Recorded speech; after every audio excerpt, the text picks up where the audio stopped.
And from his office in Detroit, Mayor Dennis Archer. Early exploration and development along the Clinton River, or as it was known in early times, the Huron River, was a direct upshot of what was happening along the banks of another river, right here in Detroit.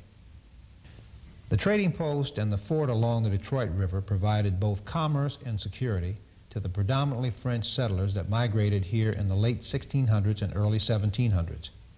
With this market securely in place, the early adventurers and entrepreneurs were able to spread out and develop the surrounding territory. As there were no roads at that time, the rivers with access to the lakes became the main arteries for transport and subsequent settlements.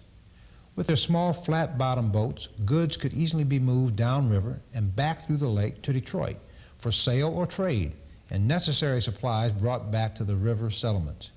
The original fort, the predecessor to Fort Pontchartrain, was built around a single acre of ground in just a few days in the summer of 1701 by Antoine Lamothe de Lamothe Cadillac, along with 100 men and a priest. The surrounding village had been there for some time, and the French military wanted to hold the territory from any threat posed by the British. The French held the post for 60 years until it passed peacefully into the hands of British Rangers, followed by the surrender of Canada by the French in 1760. The fort and the village of Detroit changed hands several times until it was finally given up to the American militia after the War of 1812. During those tumultuous years, Detroit provided a secure haven for all of the early colonists.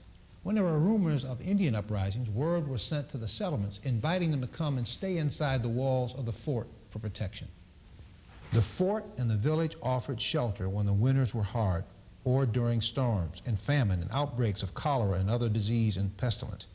The trading post of Detroit never failed to be a reliable seat of commerce to all those early settlers that braved the wilderness and helped carve out homes and villages and farms and industries all along the rivers and lakes of our great state of Michigan.